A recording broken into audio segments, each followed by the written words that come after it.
Bill Leff is taking the throttle in his left hand and he has shoved it all the way to the firewall. He's on the roll now. Let's listen to the sound of this 600 horsepower Pratt & Whitney R1340 radial piston engine.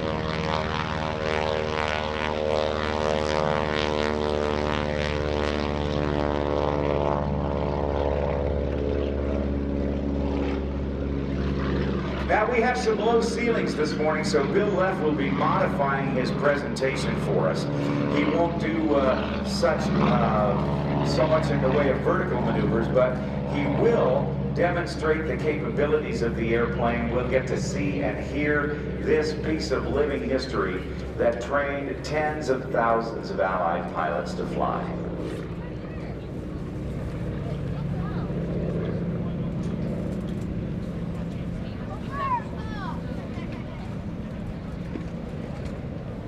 Bill Leff hails from Dayton, Ohio, and that's the home of the Wright brothers. And in case you're not familiar with it, but I guess most of you who are early birds are, the Wright brothers, Wilbur and Orville, ran a bicycle shop in Dayton, Ohio, but they also were scientists. And they are the guys who were first to do powered flight in Kitty Hawk, North Carolina on December 17th, 1903. Coming up from behind us, Bill Leff is in the air and about to enter the show box from behind the crowd. And Bill Leff, the Dayton, Ohio boy. We love having you here at Oceana, my friend. Hello, and hello everyone at NAS Oceana. What a beautiful day, a little bit of an overcast. So we're going to have a great time.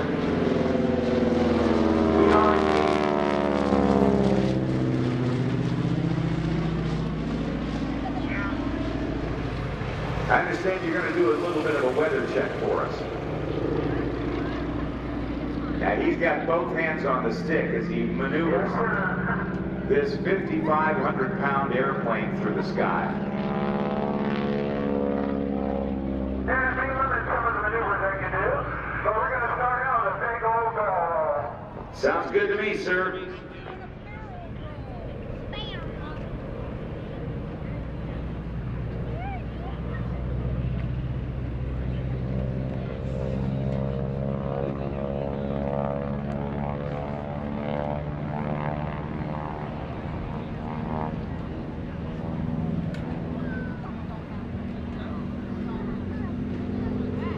Bill Leff now does the barrel roll. Now this is a very elegant looking maneuver. Just watch how smoothly he goes over the top.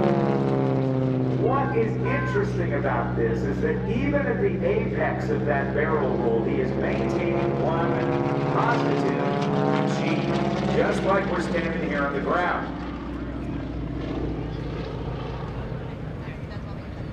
And Bill just did that maneuver using a very complex combination of rudder, elevator, ailerons, and throttle to start and stop at the same altitude, airspeed, and heading, and maintaining one G. Okay, Bill, we got the barrel roll, and what's coming up? All right, now the slow roll is another very challenging maneuver to do, especially in an airplane that is underpowered relatively, and right there he's weightless, unlike the barrel roll, which was 1G all the way around. During that barrel roll, he literally could have had a glass of iced tea sitting on the panel, and that iced tea would have fallen out. Sounds good, my friend.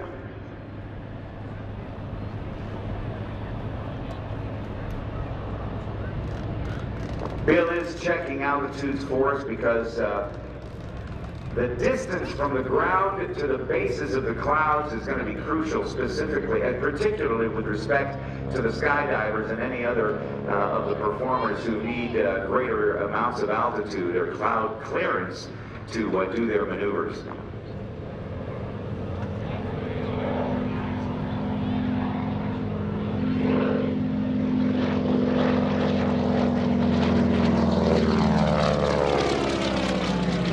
Got himself a little bit of distance from the clouds there as he does the roundhouse loop. Remember that loop, because as we can see Super Hornet's demo will include not a round loop, but the Super Hornet will do a square loop. The horizontal 8, he'll be pulling about 4 times the force of gravity throughout this. That means he'll weigh 4 times the weight. Well, about 14 right now. Yeah, and you sound like it's not affecting you at all.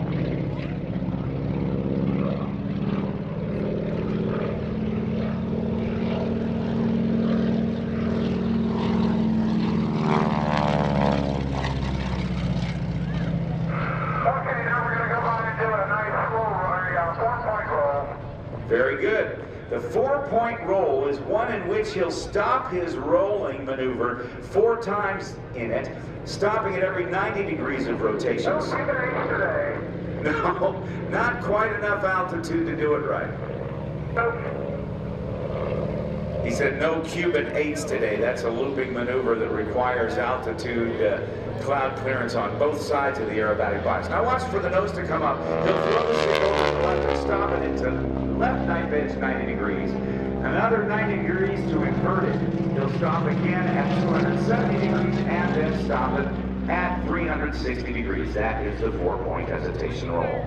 Bill Leff, I told the folks you were from Dayton, Ohio, but I didn't tell them how you earned your money to take flying lessons. Yeah, Rob, when I was a young boy at 17 and I started my flying lessons, I had a newspaper route, and I delivered newspapers to the Wright Brothers home on that route to make my money to learn to fly. Okay, we're going to cut my new camera pads for the folks. All right, we'll get the cameras ready. You gonna make the propeller growl? Full brake windows. Full brake windows, he says. Listen. Yes, can't go supersonic, but my propeller can.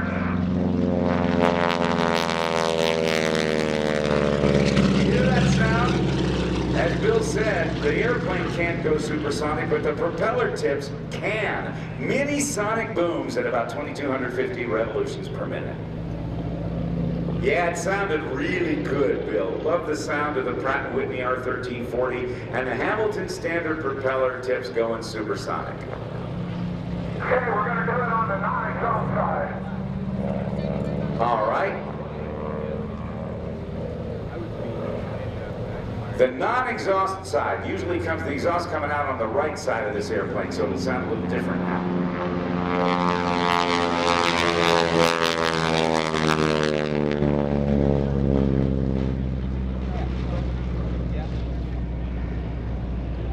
Bill, it's a sound we just don't hear so much anymore. The radial piston engine is, in many cases, a thing of the past in terms of most airplanes that are out there today. Oh, yeah. Nothing like the sound of a round. Indeed.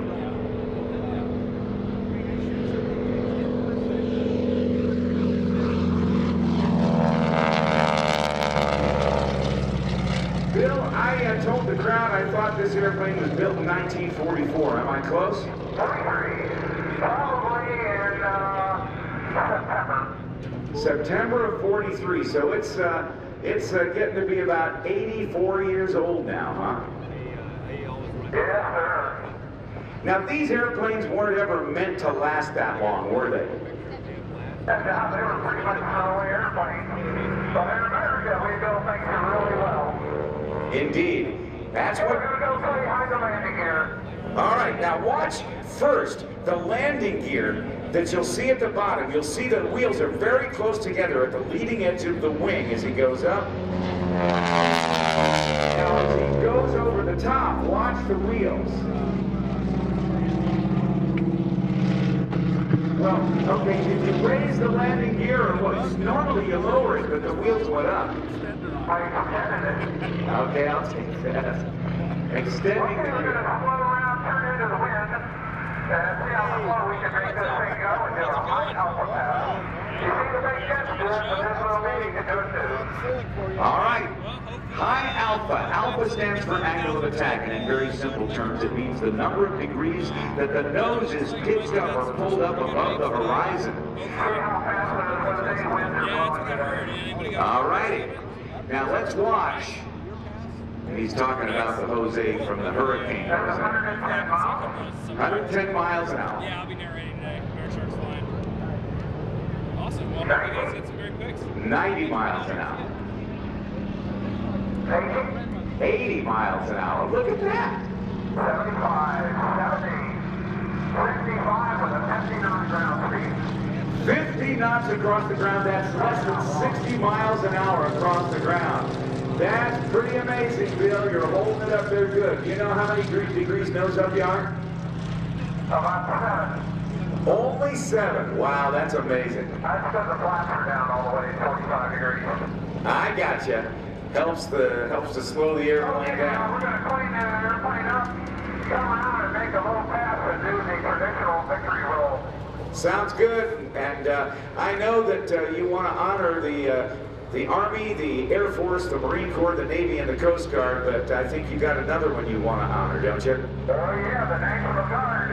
So I proudly served as a helicopter crew chief. Very good. National Guard and also the reserves, but let's get her cleaned up for the victory roll. I will be quiet so people can get their cameras on that and get the victory roll on video and good audio of your pass when you come around from the left. Okay, and don't forget all the first responders that have responded to the last 2 hurricanes here. They're amazing people. Excellent. Sounds good. I'll shut things off here as Bill Leff approaches to do the victory roll.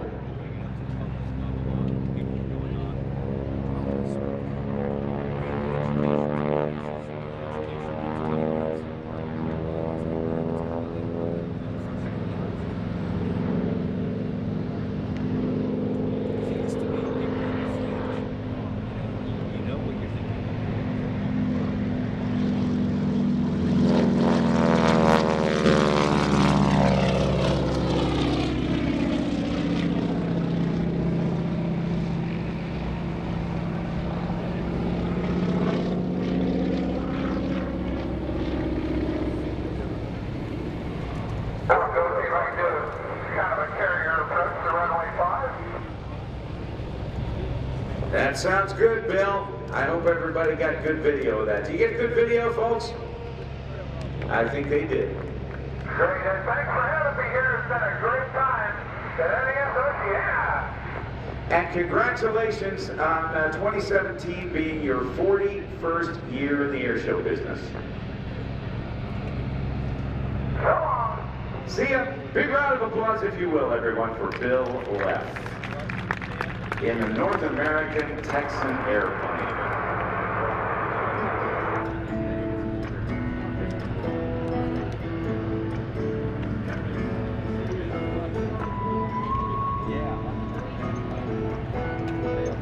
We do have some great sponsors from our show today and all weekend here at NAS Oceana. Prevalence provides high-value professional services to a cost-conscious world. We help our clients visualize their future, simplify their challenges, maximize their profitability, and sustain long-term success. Thanks also to Waterfront Advisory Group of Raymond James. We know there's a lot to sound, comprehensive financial management, and it keeps many people up at night as they try to contemplate all of life's what-ifs. Each day we help families address many of the financial matters they face, such as balancing the needs of today with the goals of the future. Our goal is to help you put all of those thoughts about money aside so you can get on with enjoying life. Thanks to ExxonMobil